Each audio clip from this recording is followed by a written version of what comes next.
sacrifice everything. There is one way out. Every day we wait, they get stronger. Fight the Empire!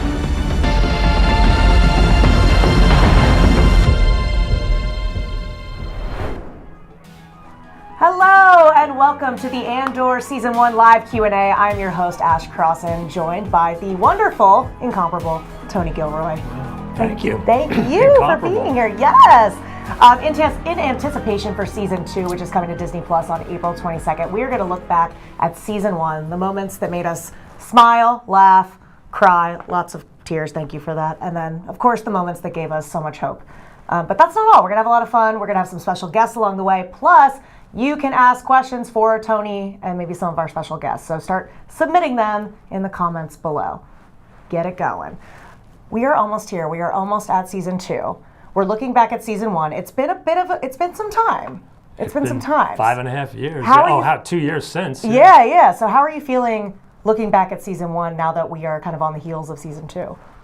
We finished in November, for real. We finished. And there's a lot of people that worked on the show that have been very eager. Yeah.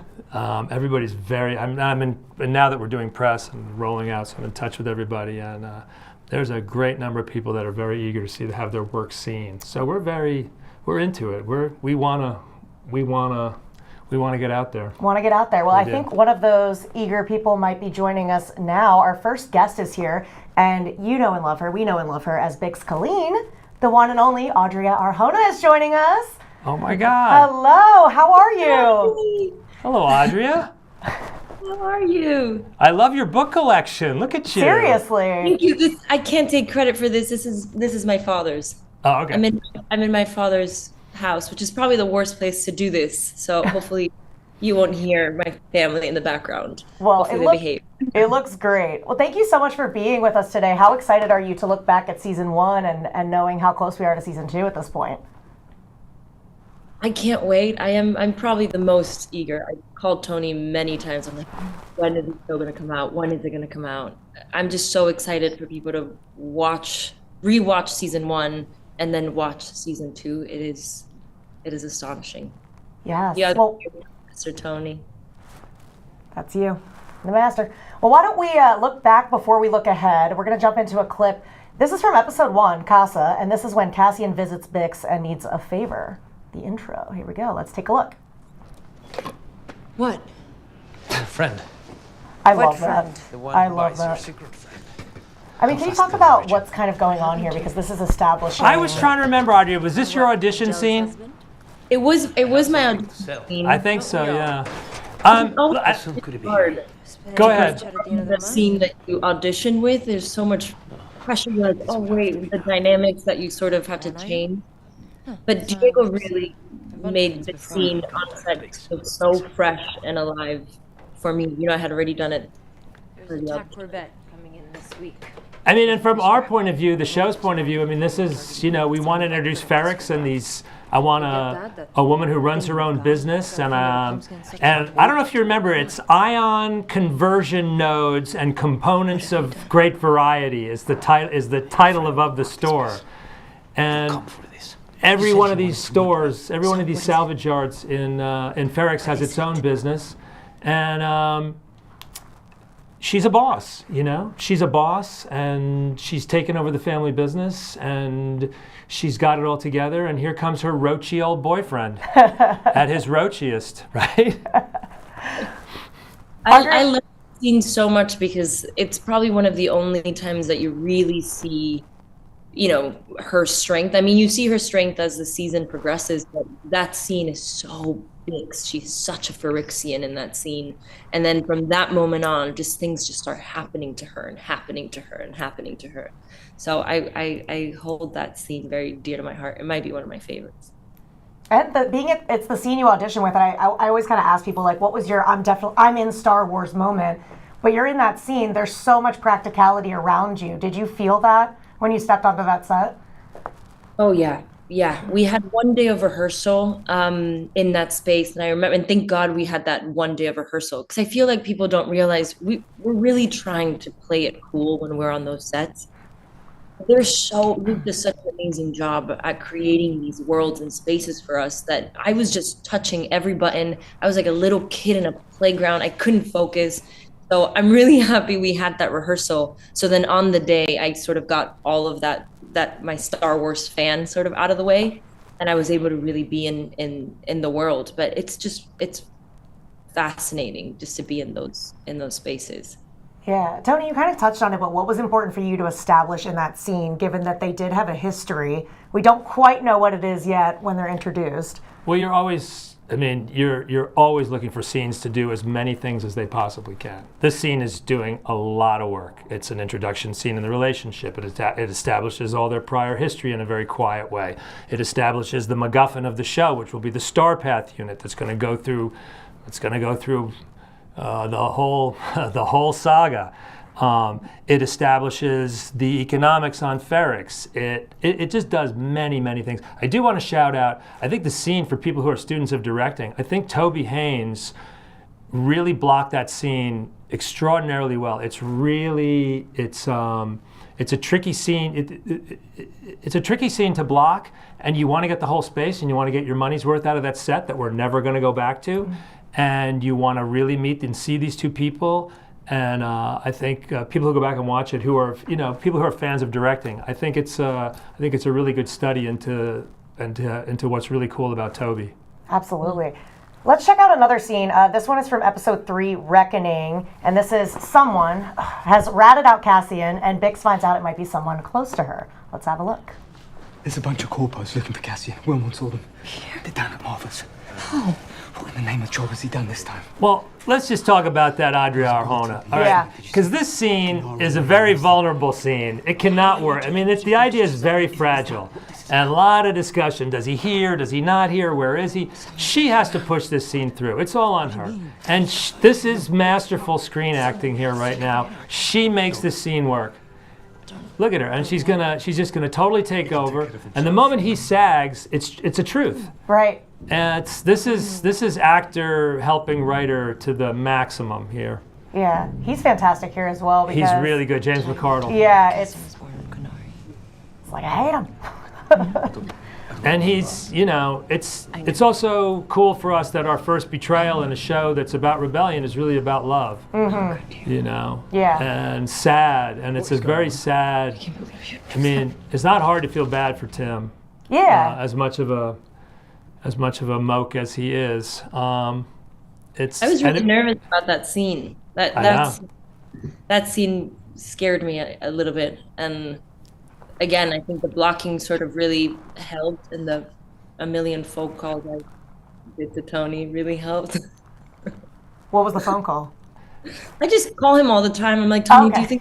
do you think this is right? I think my call that night was probably like, I'm looking at it on the page and I think it works. I think you just got to get in the car and drive it home. And it really is. If you watch a scene like that, I mean, a scene like that is really vulnerable. An actor who doesn't commit to the idea of it, the scene's going to be left hanging, and you're picking takes. If you watch, it's very easy. It's a very easy edit on that scene. Mm-hmm. I think you're just killing it there. I watched it last night in the hotel room to get ready. We won't devolve into that. But we've never talked about Sophia Loren, but I was watching going, this is like a Sophia Loren scene when you coming at him, and then that's the highest compliment I can give. I mean, I really feeling it. Tony, I'm gonna really feeling it, yeah. I mean, Adria, after playing Bix for 2 seasons, there's been, celebrations since the season 1 came out where people are cosplaying as her. People love this character. What does she mean to you? Oh my God, this character means so much. Not the opportunity of being in Andor, in Star Wars, playing this role. I mean, it really sort of changed my life. I think Tony was one of the first people in this industry to ever sort of believe in me, and he gave me the shot to play Bix, and I had never done anything like this before, and it really challenged me as an actor. So not only do I have a lot of my success to thank for this role, I think I think people saw me in a different way and gave me other opportunities thanks to Bix. I love her so much, and I love everything that she represents. I even have a little tattoo of. Oh my gosh! It's my only character that I tattooed on my body. She means so much to me, and I remember that last day on season 2 on set. It was just I couldn't comprehend that I wasn't gonna be her again, or that I wasn't gonna, portray her or say Tony's words. I'm still wrapping myself around that. I mean, I know you can't say much, and Tony's sitting right here, but what can fans expect from Bix in season 2? Oh my God. Oh my God. No, Oh my really. goodness, right. Yeah. No, I think, we're gonna go for it. Everybody's gonna go for it, but Bix is, man, she has a hard road. Oh yeah. And I remember when I spoke to Tony, towards the end of, or getting close to sort of season 2, I had all these questions, and just about, the last time that you see Bix, she's so down in the gutters. She's completely different to what we first saw her in that first clip that in episode 1. And I was just so curious about how she was sort of going to rebuild or not rebuild, or how these things were going to affect her or not. And everything that I could have expected, it was nothing like that. It was way more complex and way more rich than I think my imagination was able to go to. So I read it and I was very excited to play it. And now I'm just so excited for people to watch it. I'm so excited. She's been through so much. Let my girl live. The last thing I'll say is I think, people don't realize when you work on something this long, how much you learn, and even if I always think I've been doing this for a very long time, and she's talking about, but we learned on this show. You just learn because you're working so fast and much, and everything you're doing is getting made. And if your mind is open and you're into it, you're just constantly learning, and you're learning what the actors can do, and you're learning how far you can push. And I think we all had I think it was a very educational experience for all of us. Yeah. Yeah. Along with answering your questions from home, which keep submitting those, by the way, I'm going to keep bugging everybody about it. We also have a pre-recorded question. Our first one is from Struggle Nation. Let's see what their question is. Hey, everyone. Drew, Jamie, and Joe from Struggle Nation. Hey, everybody. Hi. And we are massive fans of Andor. Love the show. Season 2, it's a day 1 for us. Can't wait for it. And I did have a question for Tony. I've rewatched the first season multiple times. I'm going to watch it again before the second one hits. And there are so many moments in that show that are completely captivating. There's not a wasted scene, not a wasted line. Every part of it seems carefully constructed for maximum effect. And it shows. But if you had to pick, what would be your favorite moment from season 1?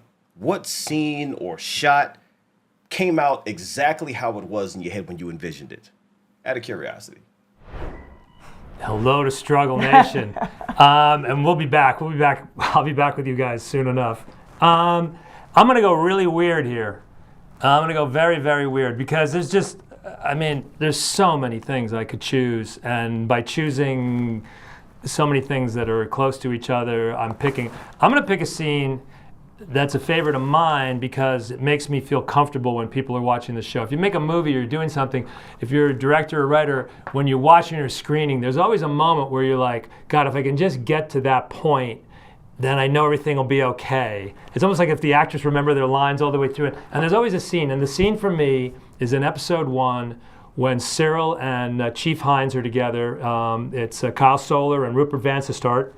And it's the scene where I relax when people are watching the show. I know it's an unusual scene. It's a little bit long and shaggy, but it's so what I wanted the show to be able to do, and it's so flashy in a really cool down way, and that's where I get comfortable watching the show. After that point, I settle in. I'm in good shape. So I know it's a very random choice, but that's what I'm going with. I like it. That's fun. Adria, do you have a favorite moment, shot of the show? I know that's a huge question.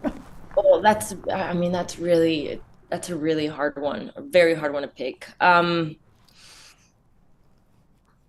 can tell you one of the things that I really loved filming. It's too hard to pick a shot.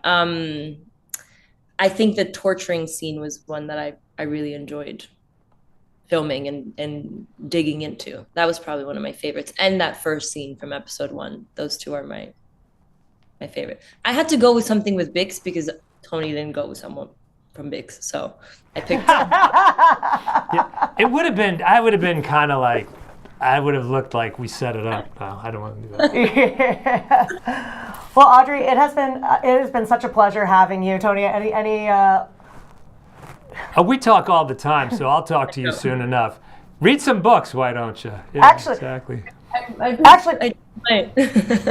Before we say goodbye to you, we have a couple live questions coming in that I want to go to. Let's go to our first one right now. Adria, how do you feel about this being your last time playing Vix? Do you feel nostalgic? Yeah, how are you feeling at this point? Because obviously the fans haven't seen it yet, but you're done playing her. I'm done playing her, and I think that the nostalgia really hit me when I was at an ADR session and I finally officially wrapped the whole show. Wrapped filming, wrapped doing ADR. And it hit me, and I stayed in my car, and I gave myself 10 seconds to cry a little, and then all that I've been feeling lately is just excitement. After watching it in ADR, and I've watched certain stuff, and I'm just feeling really excited for people to watch season 2. That's where I'm excited. Yeah, Tony, anything to add there? No, go with that. Go with that. Let's go to another live question here. Audrey, what was your favorite memory working with Diego Luna? Oof.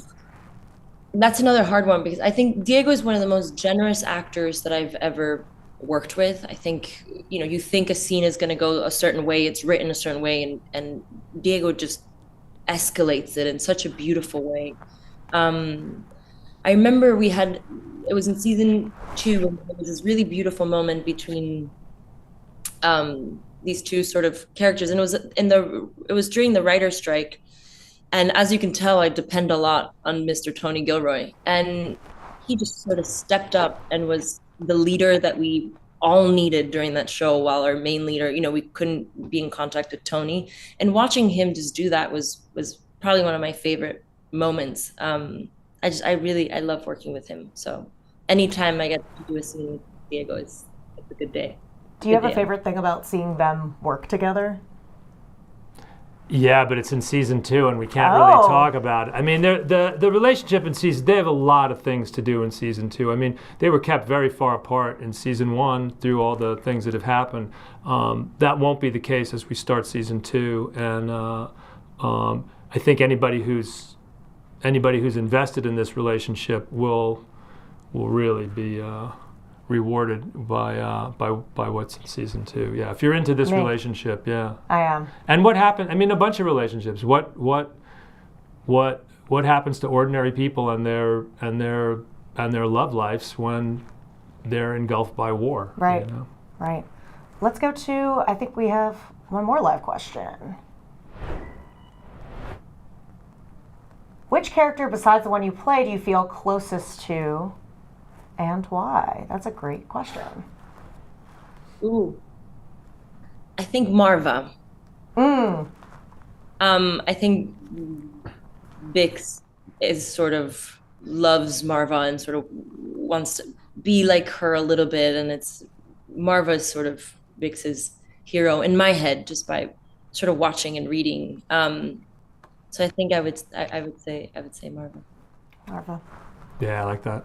Yeah, I love that. Well, Adria, thank you so much for joining us. Any last words about season 2 before we say goodbye for now? Oh, I'm so scared to say anything, but I'm just really excited for people to watch it. It is, I think Mr. Tony Gilroy and the whole team just really outdid themselves. Season 2. If you liked season 1, get ready for season 2. Absolutely. Thank you so much for joining us, and we will see you again very soon on April 22nd. Hi, Tony. I'll call you later. Thank you. Oh my gosh. I mean, do you guys? When was the last time you guys saw each other? We spoke a couple weeks ago. She calls me. She's a world traveler. She's all over the place. Okay. You can't pin Adria down. She's in New Zealand. She's in England. She's all over. Yeah. Do you have any favorite memories from, I mean, I guess we're just talking about this, but directly working with Adria that you can share about how she kind of crafted this character even deeper than maybe you expected? Well, I will say, I mean, since we talked about that audition, she came in, and we really want to put pressure on people on auditions sometimes, casting the kid and this is a very important part for us. And she doesn't come with she didn't have a huge long resume, and it's potentially a really large part if we go forward. So we came in and she brought her to London, and it was just so evident right from just in the room that it was her part, and we gave her the part in the room. And I think what will I say? I think, as I said, how much we learn, and I think that if you're a very, very beautiful woman, and you're perceived in a certain way, maybe you start to believe what other people think of you all the time, and you don't realize how serious you really are. And I think that it took a minute for her to be comfortable with how good she is. Yeah.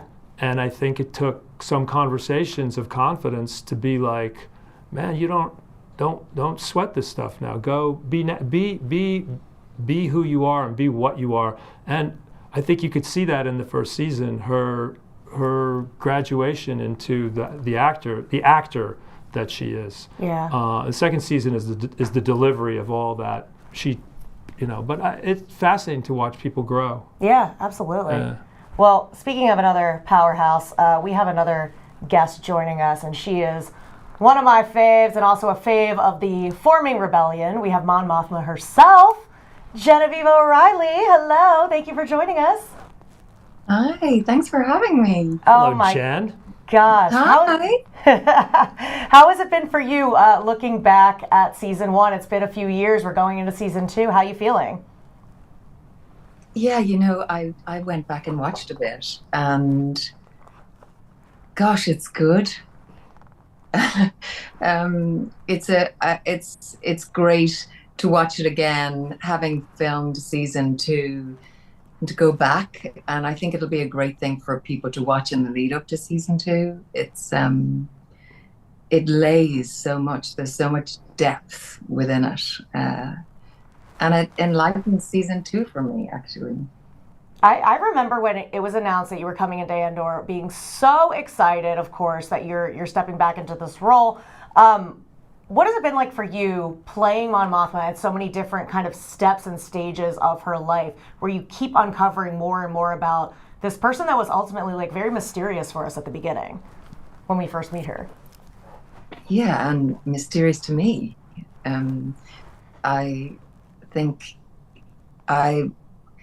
I think Andor has revealed her to me in a way that I never had access to before. And I think she was always such a pillar of a figure, such an important, vital pillar, really, within the history and within the architecture of the piece previously. But I think what Andor reveals is a really textured, complicated woman, and the joy I have found in playing her and discovering that through Tony's writing. Absolutely. Well, let's take a look at one of those moments from season 1 with Mon Mothma. We have episode 7 announcement, and this is where we get a glimpse of a private discussion between Mon Mothma and Luthen. I love their dynamic. Let's take a look. Has anyone ever made a weapon that wasn't used? The network's been built. It's this gallery is amazing. I love. Yeah, this is my second favorite set in the whole show. We beat the hell out of this set. There's Clay listening. I mean, this scene is about a revolutionary tactician who's an accelerationist. Mm-hmm. That's the term of art for a rebel leader or a leader who wants to make things worse to provoke change. And this is a classic accelerationist scene. the key line of the scene is there will be no rules going forward, and You're not angry. and there certainly will be no rules going forward. You're watching someone who's trapped here. She's essentially being blackmailed. Right. She has no alternative. He knows it, and the handcuffs are on her, and it's I mean, if you think of all of the binding and all of the shackles that Mon Mothma has to accumulate during season 1, and then in season 2, same again. I mean, it's amazing that she can move by the time we get to where we need to go, and she's had to do that. Her character has to do everything in public. So, I mean, Genevieve has to give a performance where she's always doing something, but then she's always worried about other people seeing what she's doing. So she's half the time she's covering up what she's doing. It's really anyway. There's more to be said, but it's all in season 2. Yeah. So much you can't say. I can't say. No, I can't say. No, I'm monitoring myself as I'm speaking. Well, let's take a look at another one, and this one we could definitely talk about. This one's from episode 10, One Way Out, and this is Mon Mothma being approached with a proposal that she's not very comfortable with.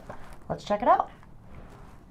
This is a charitable fund we're establishing. So I've been May I told. say, she looks iconic. Well, this is where you realize how she does her job. If there's been any doubts about her as a boss, or any doubts about her as a senator or a person of power, it's vanquished here. I also want to just say this is just I insist. this is just a writer's dream. This is an acting menage a trois that you could write for endlessly with. Hail Richard Delane, hail Ben Miles, hail Genevieve O'Reilly. This is just, what a gas to write for these three. Genevieve, what do you remember about, what sticks out to you when you're watching the scene back, and what do you remember about filming it?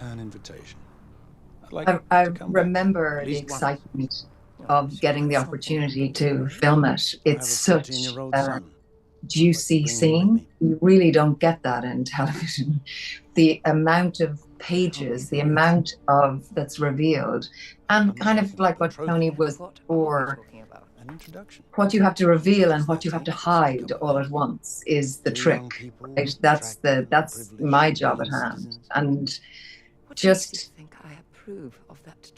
the dexterity of that is such a gift to give an actor, to be able to trust me with that, to be there's no movement, there's nothing to hide behind. Look, that's just face, like it's really relying on the actors and the connection between the actors and the interplay with the actors, and that is rare and rarefied, and it is a sheer joy to receive and to be trusted with and then to play.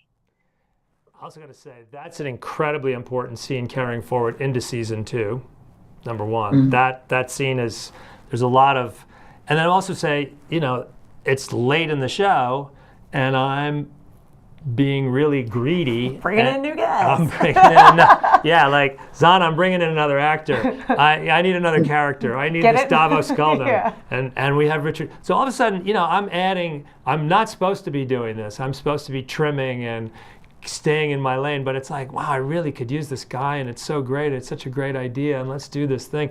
And we have Richard Delane. And then if you pick up a theme on this, from this, we've been making the show for so long, and you hear us talk about how people change and how it morphs, and it's such an evolving thing, a show like this.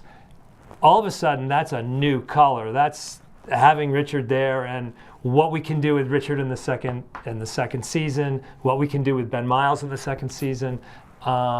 So there's an element of discovery as you're doing it, and opportunities present themselves. But yeah, 3 actors sitting really far apart on purpose. Yeah, keep them far apart. I mean, it's troublesome to direct. No one's going to stand up.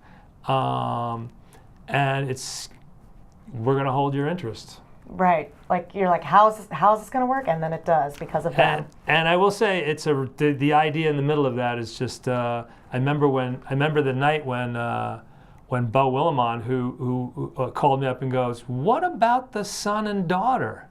And I'm like, "Oh, I don't know if we can do that. I don't know. Let me find out if we can do that." But that I'm going to fight very hard for that. Yeah. And they were like, "No, you can do that." And I just love that idea. Right. Well, you mentioned the implications for season 2, and Genevieve, I don't want to put you on the spot in front of Tony, but what excites you most about what we're going to see from Mon Mothma in the second season? I'm so excited for people to watch it, and I think everything that you've been patient about and everything that you've lent into will reveal something truly, truly special, actually. But for her, I think so much of the first season, she had to hide. She had to be kind of carved in stone. She had to hide a lot, and of course, in order for her to get to where we get to in Rogue One, there are much bigger risks that have to be taken, and she has to step out of the shadows, and the cost and the bravery of, and not just Mon Mothma, what the piece asks of every character is truly dramatic and very delicately and painfully human. Yeah. Well, why don't we go to another great pre-recorded question here, giving you all at home more time to get those comments in, get those questions in. This one is from Jen Markham. Let's have a look. Hi Tony, I'm Jen. I think the writing and dialogue in Andor is fantastic, and I'm also struck by how much costume and design elements, like the wall of gloves on Ferrix, or the boots an Arcana 5 prison guards wear, or the moment Luthen transforms himself with the wig and the robe, also contribute so strongly to the storytelling. So I'm wondering, what was the collaboration like between the writers and the production design teams, and how did that help shape the story? Well, I mean, that's the fundamental creation of this show comes from, I mean, long before I had the writer's room, for months before the writer's room, Luke Hull, who's the production designer, and I worked together to build Ferrix and to learn how to build Ferrix and learn how to make a world and learn how to do all this stuff. And because we realized very early on, and terrifyingly so, oh my God, we've just gotten involved in a show. We're in this little studio here. So I've said television studio interview. We would have to design every single thing about this before we could start writing it. So every single thing has to be done like that. And so it began this sort of infinite experience of collaboration with all of these different people and departments. I'm going to single somebody out here just because it's just so important to me. And I think Genevieve can speak about it as well, just to be one person specifically, which is Michael Wilkinson.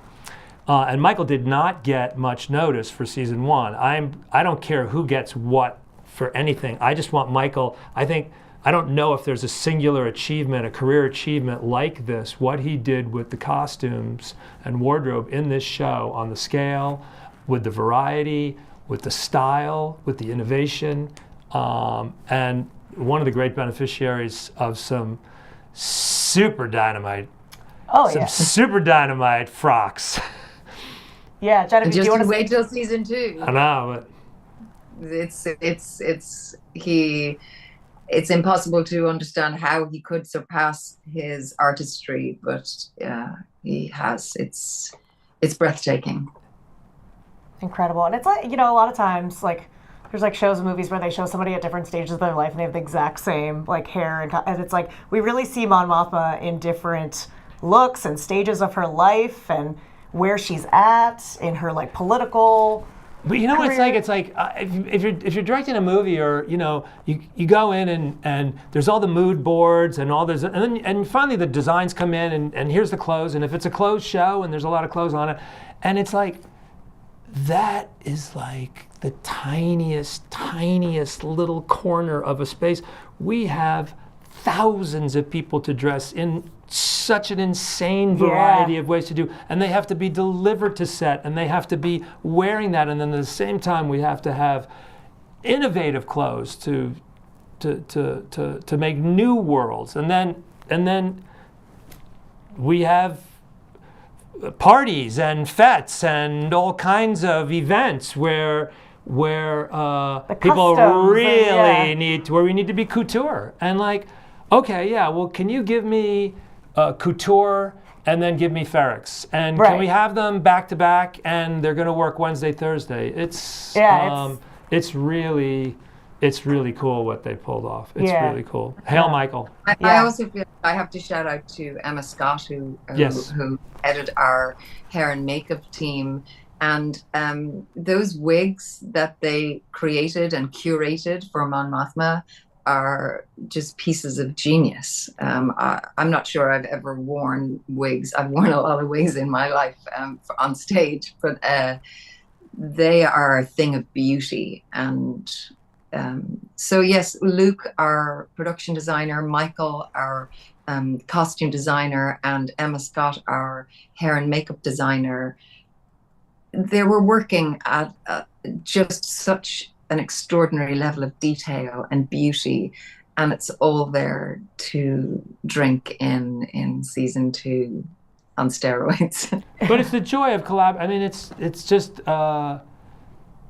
a gas to be collaborating with so many amazing people, and you're making stuff that's going to be shot, next week, and so it's real. You're not.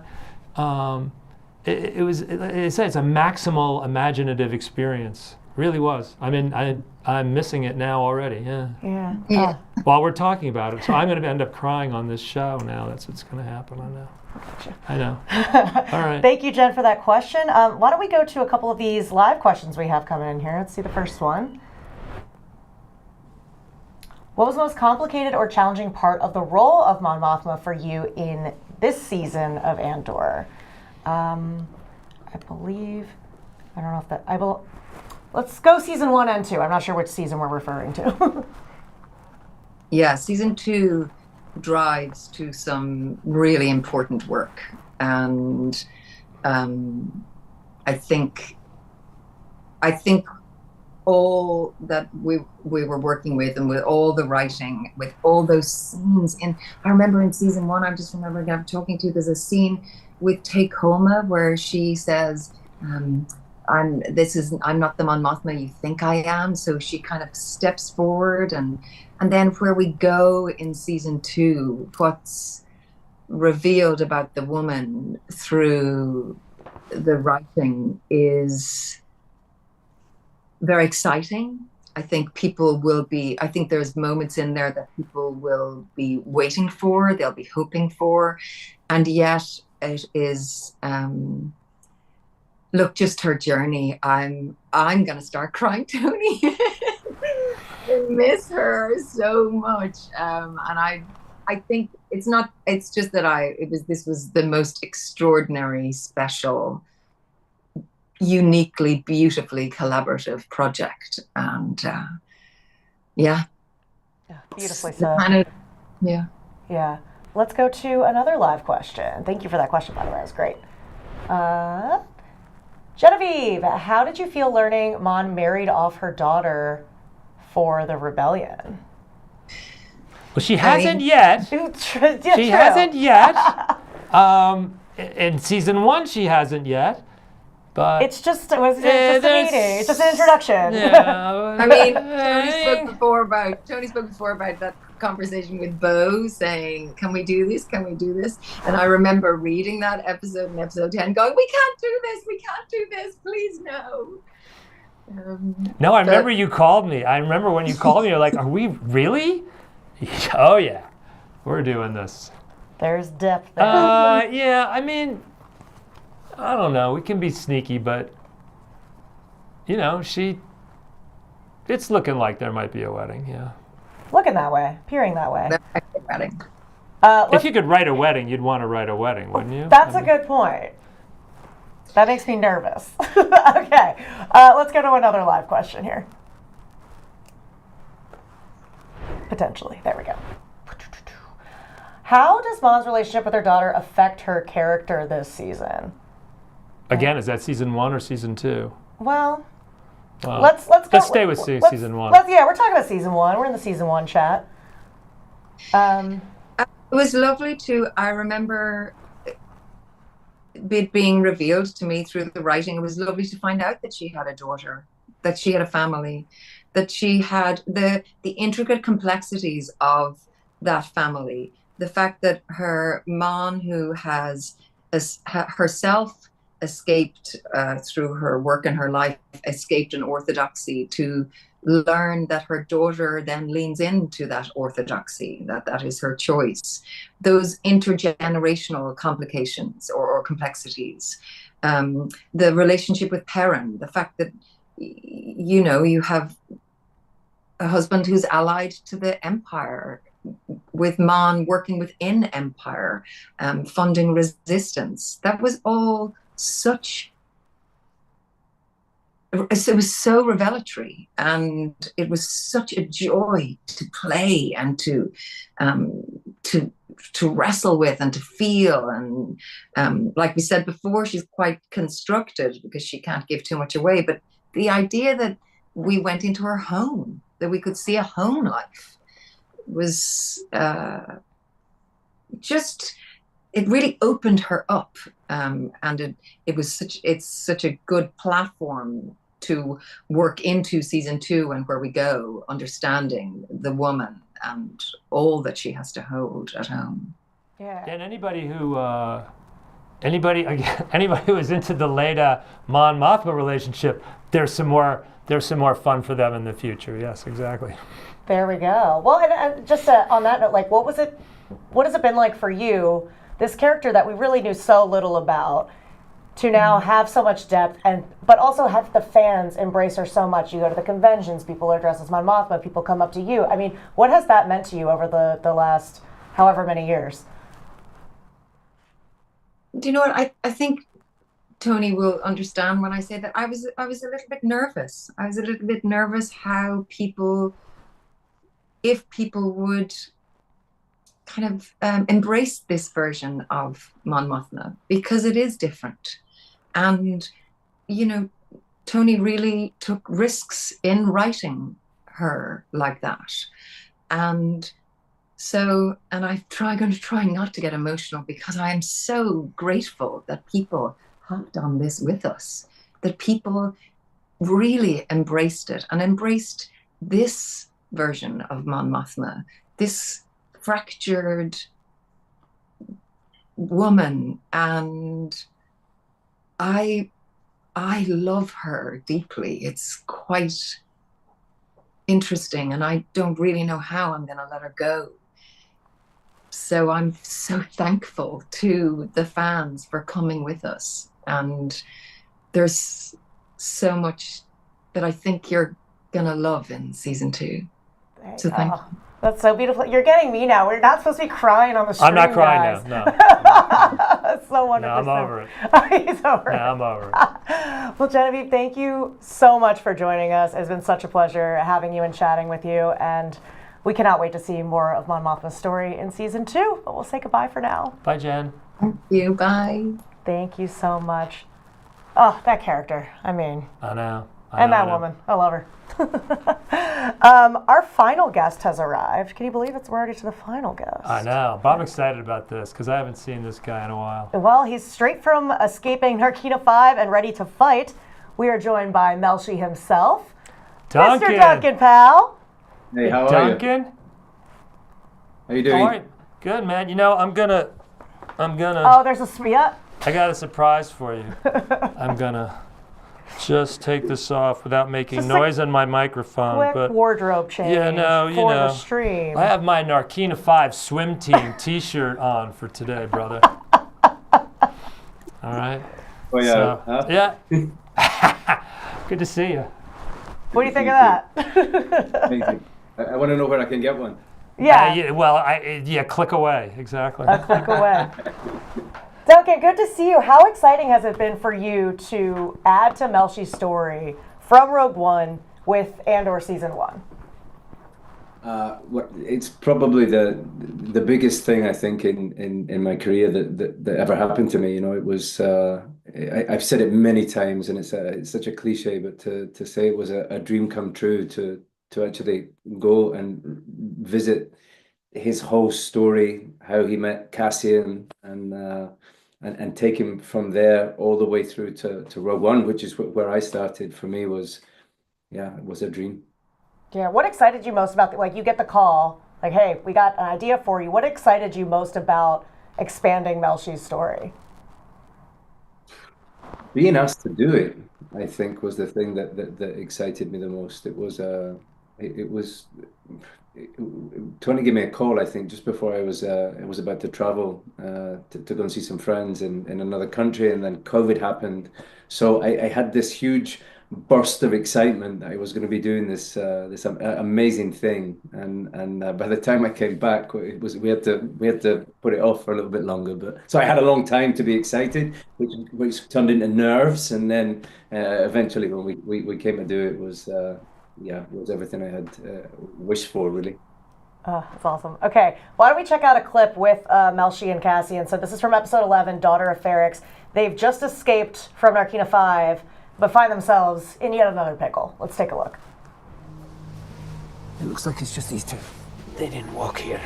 If we go What right. do you remember? I was saying, I remember this sequence had more meetings than almost any sequence in the whole film. Oh my God, how we're gonna do it, where we're gonna do it, why we're gonna do it, what's the tone of it, can it really be this funny, are you really gonna make it, you know, and my attitude about it was it should be kind of like Sergio Leone meets the Coen brothers, this sequence. That's really what I want. This is very Sergio here. I love how it turned out. It shouldn't be this good. Right? It should, for all the crap that went into this and all the questions. I love when he takes off. And Was that in the script? I think, I don't know, but we couldn't decide, and then I think Ben Karen just said, just get up and start running, and yeah, it was. And you guys run really well and funny at the same time, which is hard to do. Do you know, the funny thing is, I had torn my meniscus about 3 or 4 weeks before we started filming this, and in the first take running down the hill, I think Diego tore his hamstring, so we were both injured. Well, you're looking good. And the nets, it makes me laugh. I watched it last night in the hotel. It makes me laugh again every time. I mean, oh my God, the Sturm and Drang that went into that. Really, I mean, all kinds of, were we going to even do it, and where were we going to do it, and who was going to pay for it, and oh my God. Would the nets work? Would the nets? How many nets did we try? What was that made of? It was made of I think it was silicone with glue. It was the glue, the stuff that they put on it, and as we were having it put on, they did say, just watch your eyes, but it was fun. Watch your eyes. Let's look at another clip. This one's from episode 11. This is Melshi and Cassian making a promise to each other. Let's check it out.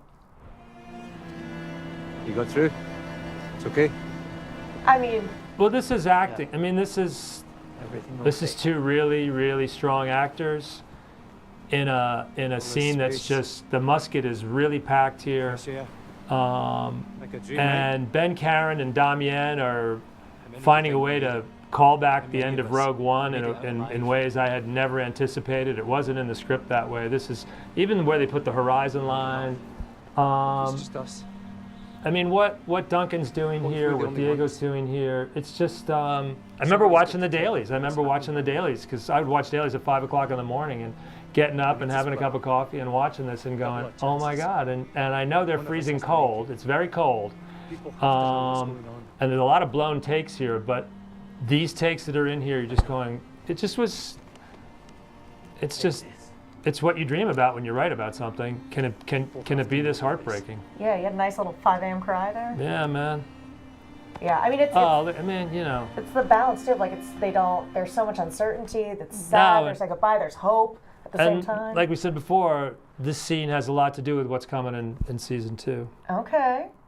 Here we go. You were cold that day, I know. Yeah, man. what do you remember about that? It was scene? very cold. It was actually the first thing I shot on Andor the first season, and it was Blackpool it was a very cold day, and I remember thinking I said to Diego at some point, "Can you hear what I'm saying? Because my lips feel like they don't work." God. But, it was great.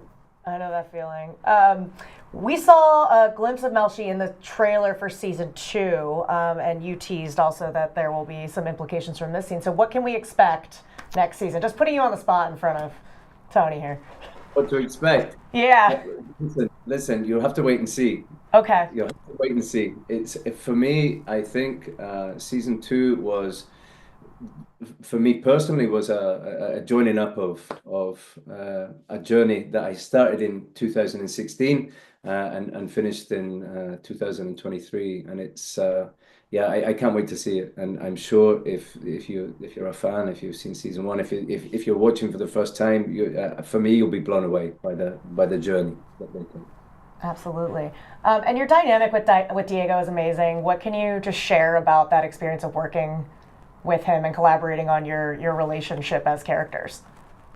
For me, I learned every day that I was on the set with Diego, because just by paying attention and watching everything that he was aware of, for me it was it really made me raise what I thought it meant to be an actor, which was to see it was every level of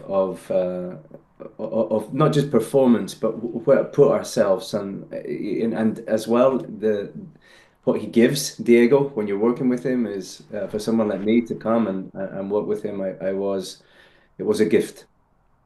Absolutely. Let's why don't we jump into our last pre-recorded question, but maybe not the last question of the stream. Keep submitting those questions in the comments below, and we'll get to as many as we can. Until then, let's jump in to see what Star Wars Explained asked. Hi, I'm Molly. And I'm Alex. And we're from the YouTube channel Star Wars Explained. We are so excited for Andor Season 2. We loved Season 1, actually just finished a rewatch of it. Our question for you is, how do you think releasing 3 episodes at a time this season is going to affect how audiences connect with the show? Great question. I think that it's really cool for us. It's how we made the show. So for us, it makes sense. We really feel like we made 8 Star Wars films over the last 5.5 years. So we make them in these blocks of 3. So they're being presented to the audience in the sort of digestible frame that we make them.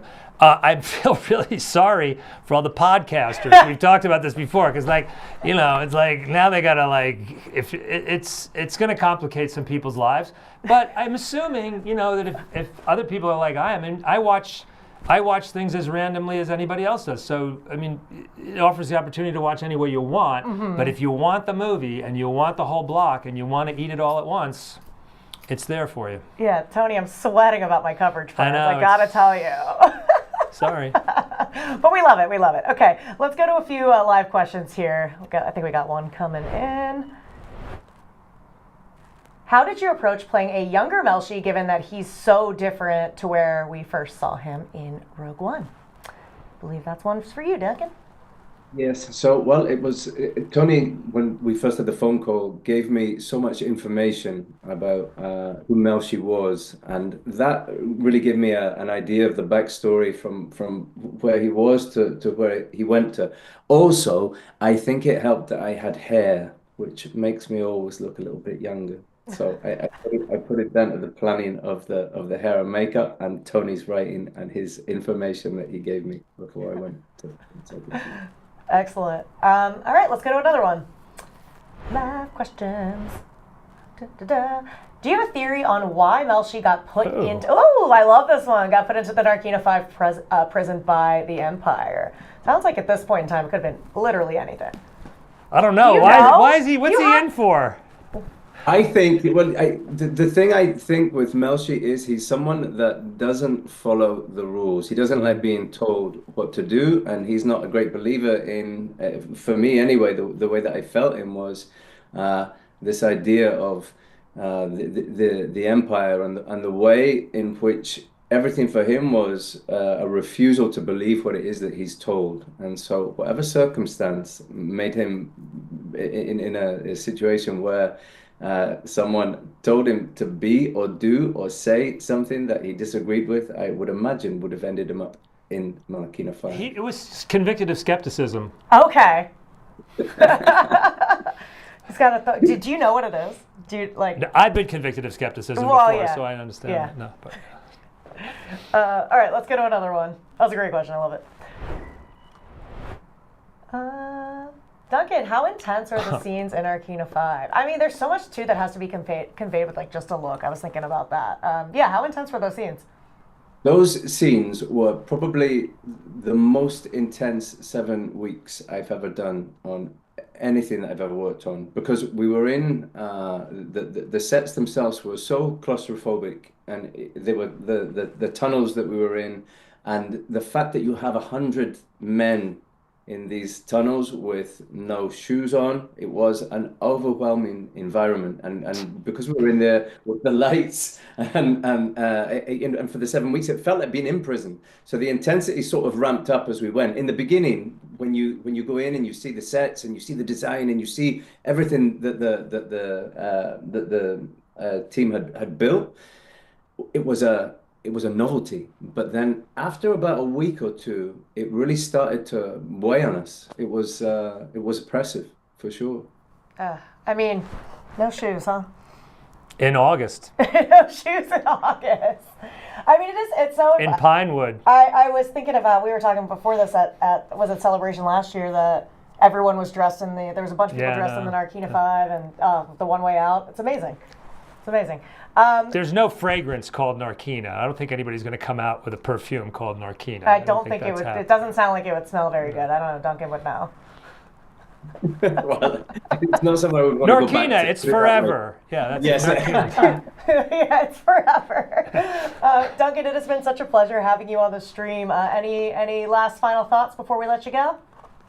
Just thank you so much for having me, and I'm so looking forward to seeing season 2. I'm a fan. I have been a fan from when I was a young kid, so I can't wait for April. We can't either. Well, thank you so much. We will say goodbye for now. Good to see you, bro. Thank you. Oh my gosh. Okay, one more reminder for everyone at home. You got any questions for Tony? Put them in the comments. We'll get to as many as we can. But we have our final clip right now. And this is from, I'm going to cry, episode 12, Rick's Road. Yeah, get your tissues ready. This clip hits pretty hard because it is Marvo's eulogy speech hollow. The Empire is a disease that thrives in darkness. It is never more. I said, do we just shut up through this one, you think? But we didn't. I just want to listen to it, you know? I just want to listen to her talk. I mean, she is. This is my favorite part of the whole show. This is Ferrex coming together in this incredibly wild, complicated community, and it's our community of the filmmakers, all the different departments. It's everybody contributing everything they have at the same time. Music, stunts, costume, production, the actors, the editing departments. This is everything we have in the bag. And they kicked my boy. They kicked me too, I know. That is, people say, what's your favorite episode? That's my favorite episode because it's just such a showcase for everybody all at once. And the amount of coordination and the amount of work, and I hope we're making the work sound fun. Like, you don't want to be like, oh, we work and we work so hard. Yeah. It's not like, it it's is that. payoff. A lot of late nights and early mornings, and a lot of people, but a happy company is when people really feel that what they're making is arriving, and they're not wasting their time making stuff that isn't seen or shown, and that everything is that you say you're going to get on camera, you get on camera, and that what you're going for, everyone knows they're going for. And that sequence, that's as complicated. We've done some complicated filmmaking over the years. That's as complicated a piece of filmmaking as I've ever been involved in, and Ben Karen, who directed it, and Damian, who's shooting it, they're piggybacking on what John Gilroy and I have learned on other movies about massive. So we're sort of overlording any help we can give, and then that's filtering down through them, and it's through all the departments. And when it pays off, and it works, and you feel something. Yeah. When all the mechanical conversations and all the meetings and everything happens, and finally when all of that leads to something that's emotional, it's I guess that's why we do it. I mean, that's why, it's the fun of doing it. Yeah, wonderfully said. Let's go to a few of those live questions. Thank you guys so much for submitting those. I think we have. What was the most creatively fulfilling aspect of working on Andor? It might be what you said, I think what I just said. I mean, I got involved with this not knowing what I was doing at all. Once I was in it and it started to reveal itself what it was going to be, I regretted it terribly, and I was terrified of what I had done and ruined my life. When COVID happened and I suddenly thought I had an out, I didn't have to do the show, I would be able to get out of it. But then it began to rebuild, and it began to rebuild in a way that I could at least start to take the kind of control over it that I should have had in the beginning. And we managed to make a system through the whole COVID, the beginnings of COVID and starting to shoot again, where I found what the right job for me on the show was, which was I didn't have time to direct, and to be able to do everything else that I wanted to do. And over time, my anxiety about what we were doing was just completely eroded by the thrill of getting to make all this stuff with all these cool people and have, Disney and Lucasfilm back our play and give us the resources that we needed to do it, and back our, all of our crazy ideas and all the things that we were going to do. And I mean, I grew to love it as it went on. It wasn't a love at first sight, that's for sure. Yeah. It was really, but I hope you feel from the answers that we've all given that we really, we can learn and you can build, and when you feel like you're going for something that might be worth it, maybe it's about something, maybe it's really worth it. What a great way to spend your time on the planet. Does going to season 2, it's different? Like, do you feel like it's senior year, you're more confident, exactly Yeah, we want it, but we also feel like, oh my God, we better not get confident. We better not be smoking our own shit here. We better really, holy crap, we put the bar down here and we're going to get crushed if we don't deliver. We're going to really, and we've seen, you see all the other shows, you see other shows where people had trouble sticking the landing and you're like, oh my God, we have to so there's a new pressure. A lot of pressure. There's a new pressure, but but then there's also, you do have the pride of what you did before, and you have a system that works. So we carried that forward, yeah. All right, let's go to another live question. Luthen is a morally gray character. What inspiration did you draw from to craft his personality and backstory? This is the same as with every character. I think the easiest thing to say is, imagine you just have a pencil and a piece of paper and you're going to start to draw somebody, and you're just going to, your little pieces and you don't like what that looks like, and you erase it and you start over again. And it's really small things. And I needed an organizer. I needed a recruiter. I needed somebody who was at the center of something. I needed a new mysterious character. What would he be like? Well, what's a cool job for that? Oh my God, what if you had a what's the kind of job that gives you access to all kinds of things and also plugs you in and puts you in Coruscant? God, what if he has a gallery? What if he has an antique gallery? And then once, that just leads to all kinds of other things. Well, he needs a sidekick, doesn't he? Yeah. And how's he going to do this? And how long has he been doing it? And there's a lot of things about Luthen that I did not know until we started writing season 2. So those things we'll learn a lot about Luthen.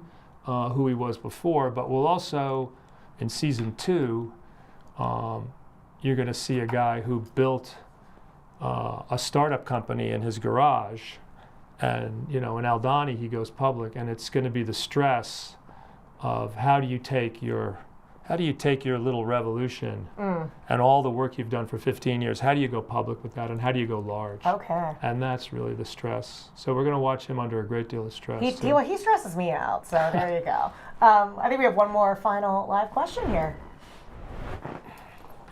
For Tony Gilroy, how do you balance the morality of the characters in Andor, especially those like Cyril and Dedra? I don't balance anything. I don't have a ledger or I'm not. They're who they are. When you're writing any character, you want to be with them. We're all the heroes of our own story. Right. We all. No one believes that. No, I know, and we're all the victims of our own insecurities, and I've never been able to. I don't see the purpose of how you would write a character with an agenda. I want to write this character because I want them to do this thing. You may say, oh, I need somebody who's going to be dark, or like I said, I need a Luthen who's going to be a recruiter and a revolutionary. But with Cyril and Dedra, the same thing. They revealed themselves along the way as you're writing them, and you just want them to be fascinating and truthful. You want to be able to believe that the things that they do and the changes that they make, and season 2 will see all kinds of new stresses on them, that everything is truthful, that if people have been watching all the way from the beginning and invested in it, that they don't feel burned. It's always weird when you see a character and their IQ goes up and down based on what the writer wants them to do. Right. I'm trying to, you want to have it. Oh my God! Of course, that's what he wants to be surprising and inevitable, and and it's a big adventure that all these characters are. I mean, it's an adventure story, really, beyond all the stuff that we talk about, all the complications of character and behavior. In the end, these are a bunch of hopefully really interesting people cast in a really vivid adventure story. Oh yeah. Well, thank you so much for that question, and thank you all for all of those questions throughout the stream. But we're going to say goodbye in a second, but we actually have a special message from a surprise guest. Cheeky, who could it be? Hi Andor fans, thank you so much for tuning in to revisit Season 1. It was such a joy to return as Cassian after Rogue One for the first season of Andor. I'm incredibly grateful for your continued support of this hero's journey. A lot of love went into making this series, and you have no idea what's in store. I can't wait for you to see what happens next in the last season of Andor. Join the rebellion April 22nd on Disney+. May the Force be with you. Hey! Wow. Can't have a show without Didn't know that was happening. without Andor himself, There he is, Diego. Oh my gosh. Well, thank you to everyone at home for reliving this moments with us, and thank you to our guests, and thank you to Thank Tony you. Gilroy. You did a really good job. Oh my gosh, thank I was you. very I got nervous pen about all over this. my pants. Look at that. I was very nervous about this. All right. We cannot wait for season 2. Do you have any final thoughts, words, comments? Man, just you could smell when people are excited to show you something. Mm-hmm. I hope you're feeling it. I'm definitely feeling it. Yeah. I'm definitely feeling All it. The energy is palpable. All right. Oh, well, April 22nd cannot get here fast enough. Until then, let's check out a season 2 featurette, and we'll see you later.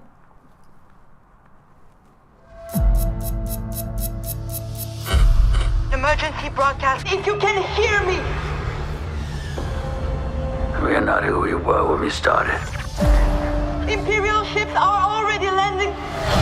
We need to speak out. We need to stand up. Is there no one who can help us? We need a pilot. A soldier. Everything I did for the rebellion. Revolutionary movements are spontaneously happening all over the galaxy. How those come together is the stuff of our story.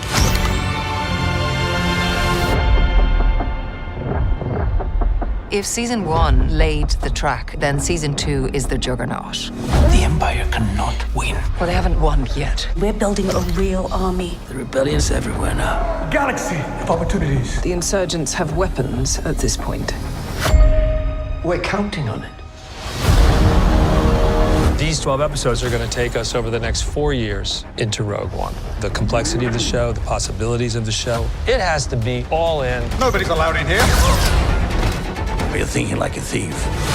I'm thinking like a soldier. Think like a leader. The size and scale of this production is unparalleled. The sets and the costumes are breathtaking. Everyone does the homework. Everyone takes the time, and you can tell. Proceed. This is it. This is what you live for. It's human. It's incredibly truthful. And it just happens to be in a galaxy far, far away. It's the urgency of the situation. Not palpable. Lock it down! If we do not stand together, we will be crushed. This is the end. Have no expectations.